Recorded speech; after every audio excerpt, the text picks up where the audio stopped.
Welcome to the Ashraf Garda Show. Mike Sharman from Retro Viral, great chatting to you and welcome to the show. Thank you for having me as always, Ashraf. Love your work. Thank you. Well, we certainly love yours in terms of the work you do on behalf of your client. And that's why I'm talking to you, because I find particularly the issue around creepy crawly and what's happened around them has been most fascinating, okay? But let's get to the end. I want to start with the numbers, because the numbers are interesting, and then we'll talk about what happened before that. So tell me what's happened. Geez, Ashraf, it's been the most intense, I think, 8 or 9 days. What started out about Sunday last week, it just exploded into this world of virality that, we've become synonymous with making content go viral and leveraging eyeballs to convert to sales or some kind of action. And that's where we've made our name in the local market. But, there are times when things explode that you just had no idea how big it was actually going to get. So with my creepy teacher, we've probably reached about the 2.3 million views mark formally. And then if you think about all of the dark social channels, the Facebook messengers, the WhatsApps, I mean, there's people and friends of mine who've received the same piece of content on WhatsApp 4 or 5 times, and if you kind of extrapolate that, I think it's fair enough as a conservative estimate to suggest that we've reached at least 5 million views across the various platforms. And then I had our good friend, our mutual friend Tanya Curry. She was tracking from an Acumen Media perspective using her Talkwalker technology, and her view was that with the global reach, with the Mexican ad of the week on Merca 20, with the coverage that we've received in Australia and the Western Australian, and multiple other credits in Ads of the World and a few other advertising showcases, I think we're probably close to about the 700 million combined reached mark in terms of all of the people who've tweeted about it, Instagram, storied it, Facebooked it, you name it, with all the blog traffic and the news coverage that we've received. So it's been absolutely mind-blowing. Well, there you are now. I need to date post this. We're recording on the 30th of September because obviously people watching this on YouTube, listening on podcasts may see it even a month later. That those numbers will change, and I think dramatically and hopefully even bigger, right? But South Africa has been used to the impact globally of Jerusalem just in recent times in terms of that dance challenge and what has happened around it, okay? And as you know, from our other hat heading up Champion South Africa, we looked at different people. We had nominations, by the way, for you, or rather for Creepy Crawly, not understanding where the work comes in, right? And therefore, you've been one of those people, or the agency has been one of the 10 champion people of the week. So you say that, you it's something that you say your business is meant to do things that go viral, but why do you think this one has gone mega viral compared to hundreds of other things that you've done? I think that there's always a perfect storm. I think as much as you try and plan, and as much as we like to say that we're viral scientists, where we have the element of remarkable content seeded to the right community that leads to results, I think in this one there was a whole bunch of other topical societal layers that contributed to it. So if you think about recent developments, we've come out of a very negative flux of being in lockdown. We've been in this uncertain stage. So many people out there are struggling from an employment perspective. And when you look at recent faux pas from brands, I'm not going to name them because we've spoken about them ad nauseum, and I think it's probably unfair to throw them under the bus again. But there's been real protests against actual brands for making poor decisions and for putting things in the public domain that are either racist or construed to be racist or whatever that may be. And when you look at the timing of the original documentary, My Octopus Teacher, it took us into a world that was very foreign from all of the challenges that we're currently experiencing as a community and as a nation. And to see some guy who was at the absolute lowest low in his own space, in his own kind of career, and then he adopted the approach to go to the ocean and to explore and to document the journeys of him befriending an octopus. I think it's a mixture of almost like film nouveau, but to some people, they were fascinated by the world. Other people were like, look at this privileged white guy going to swim with the octopus. And then other people were like, oh, there really is something wrong with this man that he's going and, he's neglecting his family to go and document the achievements of this octopus. And I think that even in my own home, when we watched it, I mean, I was the utopian, like, oh, look at this beautiful story. And then Okay. wife and mother-in-law were like a little bit more cynical about it, like, oh, come on. And then even just the conversations we had amongst ourselves, it became very playful in nature. And the way my brain works is I love connecting dots. And for me, I'm a huge fan of puns and spoof and parody and that kind of storytelling. And what I did was I messaged a friend of mine and comedian Glenn Beadham and Pam, and he's So let me interrupt you. So at this point in time, you've just seen the show about the my octopus teacher, and that's the end of the discussion. Okay, now that would be like the social that you have this debate with your family, but now you are converting that into a business case that you're going to run through retroviral. That's what happened next, right? Yeah, and I mean, a lot of these instances, I like to bounce ideas off relevant people, generally off WhatsApp, generally off tweets, or sometimes even like in DMs, because then, you're not exposing it to the public yet. It's like this is where the craft process takes place.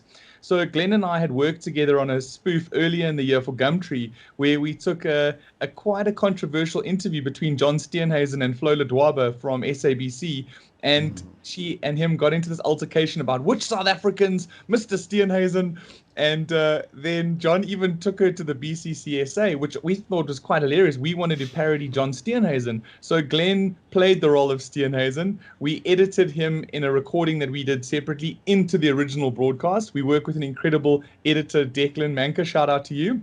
And he inserted Glenn's responses to Flo into that interview. And every time Flo was asking which South Africans, he had an answer that's kind of relayed back to Gumtree and the ability to list your unused items on the platform, because the average South African was sitting on about 4,195 rands worth of unused 17 items. So we started off a bit of banter and playing together on that project. And having worked so seamlessly and basically via Zoom and via Zoom recordings, we realized how nimble we could be because of the learnings from lockdown and because of the learnings of this more user-generated content period that we're all experiencing as content creators. And we bounced some ideas via WhatsApp. I said to him, Glenn, you have to make this as a parody. We're going to pitch it to Creepy Crawly. Glenn had been in a branded content piece, an award-winning content piece that we made with Jason Goliath when he and Glenn were still in their early days of stand-up comedy. And Jason Goliath was the Creepy Crawly Wrangler. So it was almost like a South African take of what the crocodile hunter would be if we had this really like friendly giant of Jason who went out to capture creepy crawlies around South African pools. And that did incredibly well at the time. I mean, we achieved 100,000 views organically on YouTube. It was pretty big for 2013. And so many of the buyers were really excited that they placed new orders for the new creepy crawly model at the time. So now to this conversation with Glenn, and I said, Glenn, we have to make this parody. Like, you'd be amazing at it. And he's a really good mimic. Having seen that with the Steenhuisen clip and now moving into this space, I said to him, come, Glenn, we've got to make this. And then he started messing around on WhatsApp voice notes and sending me it's just incredible being with this alien. And like this really like slow Cape Town drawl that speaks specifically to Craig Foster and the way that he narrates that documentary. So that we started bouncing it on the WhatsApp group of Retroviral, sending it between close family and people that I knew we could kind of sense check it against. And there was just unanimous laughter about how close Glenn had nailed the actual mimicry. So we sent the script suggestion through. Glenn wrote a script.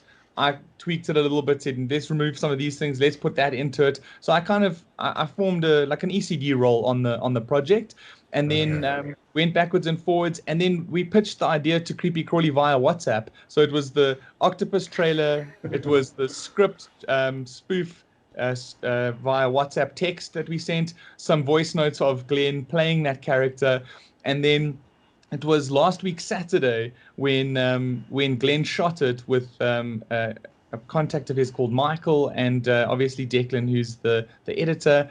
And within 12 hours, it had been edited. And then last week Sunday, I'm on one of these WhatsApp groups with a whole bunch of digital people with content sharing and all that kind of thing. And Dave Duarte sent the link to me and said, hey, the Sharman, this looks like some kind of work that you would be involved in. And I said to him, how did you get that clip? So somehow the clip had been leaked earlier than we'd anticipated. We'd only planned on going live last week, Monday, but the clip was out on Sunday. I was at Sun City for my birthday with my girls. We were at the pools at the vacation club. I was picking up two toddlers under my arms, and then my brain just rolls into like, how do we go into seeding mode? So there was one article that was posted on Good Things Guy, and I'm good friends with Brent. So I picked up the phone. I was like, Brent, you've got to throw some credits in there. Like, we've made this specifically for Creepy Crawly. It's not just a parody. Like, please can you update accordingly? And then there were two major posts, one on Twitter and one on Facebook. I know the guy who posted it to Twitter very well. So I sent him a message. He added the credits in. And then the guy on Facebook, he also updated his posts from a credits perspective. But from that initial seeding point, didn't want those people to take theirs down because they became like the initial point of contact. They became almost the ultimate nano and micro influencers where every piece of traffic was being directed to their posts. Then I phoned Glenn. I said, Glenn, put it up onto your channels. He put it onto Insta Stories, his Twitter, and to his Facebook. And then we just drove all traffic back to those major key points. And then I watched every time there was like a key journalist who would like the content on Twitter, and I would DM them and say, this is the story. I can provide you the information. I saw the deputy editor of Build, for example. I saw she liked it. So then I sent her a DM and said, we'd love to give you the story. And with a mixture of proactive and reactive engagement, we just rolled out this old school media relations approach to get as many people as possible to start sharing it and seeing the work that we were involved in. That, coupled with sending links out to my key journalist contacts that I have, it almost straddled this quasi digital PR versus old school media relations approach. And the wave continued to grow throughout the day on that Sunday. So I always like to say that you can have as much planning, you can have as much strategy and science behind the virality and the remarkable content and the seeding plan, but you always need that spark of something. I always joke about praying to the viral gods for support on the actual dissemination of the campaign, because there's only so much you can do. And you know, you and I have chatted over the years. We've chatted over the last decade that Nando's last dictator seeding, there was a whole groundwork of seeding and influencer marketing and all that work that went into it. But if Robert Mugabe hadn't made a comment about homosexuals in the UK, you wouldn't necessarily had the likes of Stephen Fry and some other UK influencers sharing that content for us. So there's always a perfect storm, but there's the lightning and that little bit of X factor that drives the magic in the work that we do. And fortunately, I think the magic comes when you absolutely in the trenches and you are willing for this thing to go viral. Well, you're willing, but as you quite rightfully say, you know, often great ideas don't necessarily go viral, and you just can't. Well, you can't place why. So this one did, right? So with hindsight, from the shareability point of view, right? Why do you think? I mean, you must have done some homemade research. It's like, why are you sharing it? What is it for you? So, anecdotally, what sort of feedback did you get from even people that you know, family, and people in the digital space? You know, I think that we tapped into that zeitgeist of what everyone experienced when they watched My Octopus Teacher, whether they were cynics of it or whether they were lovers of it. And I think that's the general response that we've seen in the comments online or comments that I've had with people in conversations such as this, is that it was Glenn's voice and his mimicry and the fact that the scripts were almost so perfectly aligned that our alien was the creepy crawly, and by us comparing the creepy crawly to the octopus, there was such a natural fit. And then I think that, you know, so often, and this is what Glenn has said in a few of his interviews, parodies try to put people down or they can be negative about the subject. With this, we had no intention to put Craig Foster down. Like, we thought he created a beautiful piece of commentary, and I think it was almost like the homage to what he'd created and how we'd found these parallels between the pool cleaner and the deep end, and almost the juxtaposition between that and the ocean. And I think like it sparked a whole bunch of conversations and commentary, like, you know, is this like a white privilege thing? The guy and his pool cleaner, the guy and the octopus. And in so many instances, you know, we didn't set out to make any social or topical commentary about white privilege in particular, but it's something that some journalists picked up and they're like, is this something that you're commenting on? And we were like, no, not really. We just wanted to make a really interesting, shareable piece of content. And I think that the way that it was edited, the speed at which it was out, and I think the timing was absolutely perfect because the octopus had been out for just under a month, maybe 2.5, 3 weeks. yeah. And it was starting to grow in ascendancy. It was starting to attract a lot of international interest. You can do a Google search on My Octopus Teacher and see that there's some of the largest platforms on the planet have covered it. And there's been real interest because not only just being a South African story, but the fact that it's almost someone trying to find their peace in life and someone trying to find, what is their next step in their journey. We all have become obsessed with titles and time and being busy and being obsessed by our hustle that we've stopped to actually remind ourselves of the natural beauty that exists in our world. With us as South Africans being unable to travel and even interprovincial travel, like that's prevented us, especially those of us from Gauteng, being able to swim in the ocean. And I think that there's a whole host of things that have come with that you can relate to it on so many different levels, and it's hitting those beats in multiple touch points that's really made it so relative. And Absolutely. I think like it talks to a lot of people, a lot of subcultural groups, like whether you're a swimmer or a diver or a triathlete, like there's something in it, whether you're a sports person, a regular Joe or Jane. And it's just, it was absolute pleasure to make it because it's given so many people joy. And I mean, I've had producers call me and say, how lekker does it feel that you've been able to spark something during the midst of so much negativity? Here's something that for the last 7 days or 8 days or so has just made South Africans smile and laugh and kind of tease each other in a playful manner once again. Well, I mean, let me ask you that. How lekker do you feel? Oh, I feel so stoked. I'm so exhausted because it really has been the most intense like newsroom that we've set up to distribute and contact people and pitch for interviews and take calls and speak to reporters and that sort of thing. But this is the kind of stuff that gives me a real kick out of my job. And the thing that I've missed during lockdown is being able to present and see people on a stage in real life. Like I love that. I love that feedback loop. I love being able to present and talk about marketing and the stuff that from the digital world that gets me so obsessed and I'm so passionate about. And by living in the Zoomiverse where we don't get to feel each other's energy, like it felt like there's almost like a lacking of a humanity aspect. And this for me is like, there's been so much more dialogue and humans, and like every time you see someone or speak to them, they're like, "Oh my God, the creepy teacher!" And it's just been so magical. Well, I mean, certainly well done. I mean, there's two angles I want to pick out from this. So the one part, to just emphasize the point, one thing is the creativity, which you've spoken about, but the other is you still had to drive it, and I get a sense.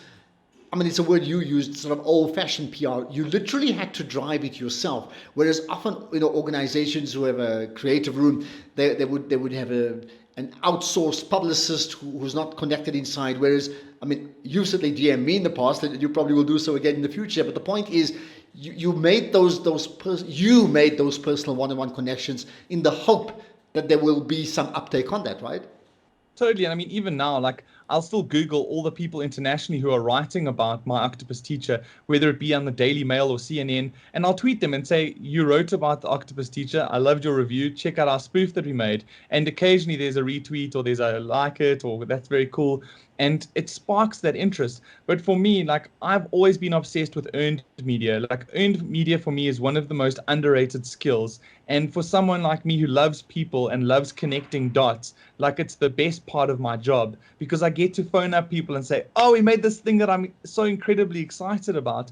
And if your work isn't good enough, that it needs media and paid media to drive it and to get the eyeballs, then you've done yourself and your clients a disservice. We always strive to make sure that whether it's a single tweet, a white paper, a long form article or a video, it always has to be remarkable. If you're not starting with remarkability, then you've done yourself the disservice from the beginning. Yeah, okay, let's get to the other side of it, which is ultimately outside your own creativity and your spark with your family. It is about creepy crawly. So for those of you who don't know, you have the octopus, but creepy crawly is this machine, this mechanism that cleans up pools, but probably does resemble a an octopus, I think, in many ways, in terms of going about its own work, right? So when you pitched it to Creepy Crawly in the first instant via WhatsApp, what did they say? I think that I try to build the case around it in its entirety. So what was interesting is we actually presented an idea to them around a Paralympic story, a swimming Paralympic story, and with the Olympics and Paralympics being put on hold, like that conversation had kind of fizzled out. But because we'd had the conversation most recently, we were still top of mind as a potential supplier or a partner to them. And I know that there's a whole bunch of launches happening, and there's a whole new range of products coming out in the coming months. So what I did was I assumed that they knew nothing about my octopus teacher. So what I did was I packaged almost like a linear context of it. So this is my octopus teacher. Here's the trailer. This is what we'd like to do. Here's the script. This is the individual who, Glenn, Biederman Pam, comedian, Tully's diary, a wedding diary. He's very well known in comedic circles. He'd be great at this. Here's something we did with him earlier in the year. And then like kind of built that whole story to say, listen, we want to make this because in our guts, we know that this is going to make a huge impact. And I think it was so many of these instances, you can have bloody mindedness and the client can say no because it's not the right time or there's no budget or there's a myriad of excuses. But I think because of the conviction of which the pitch was delivered in, the new means to deliver it via WhatsApp, and like the single-minded goal of this being the thing you have to jump on before anyone else takes advantage of it, we have to do this. And we've got the right star/director to make this happen. I think there was so much belief from our side that as a client, you almost feel like, hey, what's the risk? Okay, well, there you are. What is the risk? What has been the response from Creepy Crawly? Geez, they've been so happy, hey. I actually the last time I heard from them again was last night, and they'd been on an away day, like a strategy session, and I got a call, like a speaker call last night of about 3 or 4 members of the Creepy Crawly team, and they were just so excited. They are so overwhelmed. They've had so many responses from their buyers, and with so many consumable products, it's not necessarily the end user that's the target market, it's the buyer. So if you can get the buyers of Massmart, the buyers of so many of these other retailers to be excited by what you've done, there's a greater likelihood that they're going to increase their orders because they can see that you're invested in the market to talk to the end user. And they've been inundated with calls. They've been inundated with requests. People are like knocking down the door to see when are the new models out. They've received the WhatsApp also like 4 or 5 times multiply across their various team members. And I think that they just are incredibly humbled by the results and the response. And they've said, like we had a gut feel that this would be insane. We didn't realize how viral this was going to go and how insane it actually was going to go. But I think that there's a whole bunch of stuff. The history helps, having done a successful job with them in the past, having that track record, having a track record in the market. Like we've spent a lot of time, 10 years, trying to build up this credibility for what we do. And I just think like it's a testament to the fact that we still wake up every morning. I mean, I love my job. It's never easy. But for me, like I bring that personal love to the game. And I think if you don't have that, if you're missing that like owner-fueled passion at the top, like you really have the ability to run into a project or a campaign or a branded content piece that isn't filled to its brim with absolute passion and excitement and enthusiasm. Because I mean, here's the thing: if you didn't think about it when you did, it goes without saying that obviously nothing would have happened, right? But it also seemed like from the outside well timed because it was conceptualized in the last week or two of September in South Africa, which is the beginning of spring. So it's the time people like myself look at my pool again when I don't look at it for at least 3 months. So from a sales point of view, it is the obvious right time. But the big takeout here is the whole thing was just incidental. It wasn't planned. Yeah, I'll take that. I mean, we can talk about strategy and textbook till we're blue in the face, but like it was an opportunity to jump on, so let's do it. Let's have a punt and take the ride. Yeah. How do you as Retrovital and how does creepy crawly then build on this? So you already mentioned, you want buyers to buy because they're the ones who are going to push out. And I know you're a digital company, but do you see an extension of this now in store with using this parody and playing up the issue of the octopus and your spoof in the store so the public can identify with it, considering the amount of shareability that's already taken place? I'll have to tell you a little bit later, Ashram. I can't reveal. A magician can't do all his tricks in one go.